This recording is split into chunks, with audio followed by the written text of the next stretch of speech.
Estamos en comunicación con el economista Ricardo Rodríguez Silvero. Doctor, ¿cómo le va? Buenas tardes. Buenas tardes, Jorge Torres, a la audiencia también. Sí, doctor, le molesto por lo siguiente. Me acaban de pasar este dato y que me parece que es un tema preocupante por sus derivaciones, lo que pasa en la Argentina. Me dicen que hoy a las 3:30 el vecino país entró en default. ¿Qué implica eso y de qué manera esto podría afectarnos a nosotros, doctor? Antes que nada hay que confirmar que el Estado argentino haya caído en cesación de pagos. Esa frase es fundamental porque, según mis informaciones, estaban dejando incluso para la última hora la concreción de algún acuerdo, por lo menos perení, ¿verdad? Entre los fondos buitre por un lado y los acreedores que aceptaron una quita por otro lado, frente al gobierno argentino, ¿verdad? Si no confirmamos de que se han cerrado sin éxito las negociaciones, lo que podemos hacer es hacer un análisis para el caso eventual de que el Estado argentino caiga en quiebra, efectivamente, ¿no? Hay que aclarar a la audiencia que hay varios grupos de acreedores de deudas argentinas de hace muchos años. La mayoría de ellas fueron tomadas hasta el año 2001 inclusive.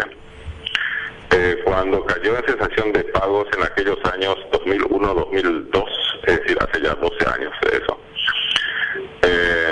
los multitudinarios acreedores del gobierno argentino, la mayoría de ellos están en Alemania, Italia, España, Inglaterra y Estados Unidos, se quedaron realmente sin habla y con muchas ganas de cobrar lo que les correspondía. Iniciaron las negociaciones 3 años más tarde, en el año 2005, con el gobierno argentino, y las culminaron, entre comillas, exitosamente en el año 2010, o sea, hace apenas 4 años, con una buena noticia para la Argentina, y es que los grupos de acreedores que se avinieron a un acuerdo de cobro con el gobierno argentino aceptaron una quita impresionantemente grande. El promedio de esa quita, que significa simplemente perdón, oscila entre el 60 y el 70% del valor nominal del bono del Estado argentino.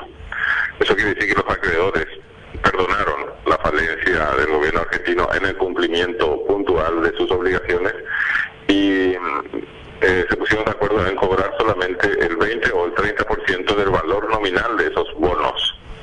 Allí están casi todos los acreedores, están algo así como el 92% de los acreedores de Argentina. El problema mayúsculo ahora son los fondos buitre, que representan esa minoría pequeña. Esos fondos buitre no representan ni siquiera el 8% restante, parece que es un grupo minúsculo de acreedores. Pero estamos hablando igual de sumas multimillonarias y se los llama fondos buitre porque entre esos acreedores hay especuladores y estafadores financieros de rango mundial que compraron los bonos argentinos por un plato de lentejas, para utilizar la expresión bíblica. Por ejemplo, un bono argentino de valor 100, ellos lo compraban en el mercado secundario o terciario por valor 10, es decir, a la décima parte de valor nominal de ese bono, y ellos sin embargo ahora quieren cobrar el 100%, por eso se los llama fondos buitre, o sea, son acreedores implacables, algunos de ellos son incluso conocidos estafadores de crisis bursátiles internacionales, que están queriendo sacar provecho de la situación habiendo comprado un montón de bonos argentinos por un valor minúsculo, pero exigiendo ahora el pago 100% de valor nominal. Entre ellos está un multimillonario norteamericano de nombre Paul Singer, que tiene solamente una deuda ciertamente de 700 millones de dólares, digo solamente porque todos los demás están en más de 1.000 millones de dólares, en total son algo así como 70.000 millones de dólares, ¿no? Resulta que esta deuda de Paul Singer es el buque insignia de la usura internacional y de la estafa internacional, porque habiendo comprado esos bonos por un valor mínimo quieren recuperar cobrar el valor total, y ese valor total asciende a $700 millones que quieren cobrar ya mismo. Pero resulta que ellos invirtieron menos del 10% de esa suma para comprar esos bonos argentinos en el mercado financiero negro, digamos, ¿no? Es decir, una cosa son los fondos buitre y otra cosa es esa masa multitudinaria de más del 90% de los acreedores argentinos, que son algo así como, entre comillas, los acreedores buenos del gobierno argentino, porque han perdonado a la Argentina con un 60 o 70% del valor nominal de esos bonos, ¿verdad? Hay una cláusula internacional en este tipo de negociaciones de deudas internacionales, conocida por el nombre de RUFO, lo que significa que si el gobierno argentino paga ahora a los fondos buitres, todos los demás acreedores tienen derecho a que se cumpla con ellos también el pago, no con la quita incluida, sino también por el valor nominal de todas sus acciones. Esta cláusula RUFO rige hasta fin de año, hasta fines de 2014, por unos contratos que han firmado el gobierno argentino y sus acreedores. Eso significa, si el gobierno de Cristina Kirchner ahora paga fondos buitre, ahora va a tener que pagar también a los demás acreedores, que son más del 90%, el Estado argentino no está en condiciones de pagar sumas siderales como esa. Entonces al gobierno argentino no le conviene pagar ahora a nadie, ni a los acreedores normales y corrientes, ni a los fondos buitre, porque esa cláusula RUFO va a hacer que todos tengan el mismo derecho de cobrar al instante.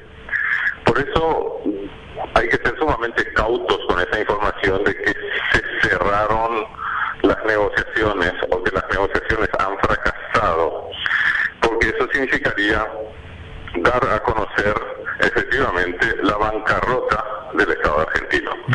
Una vez que ocurra eso, que Dios quiera que no sea así, en el mundo de las finanzas internacionales, la repercusión de la bancarrota del Estado argentino va a ser relativamente pequeña.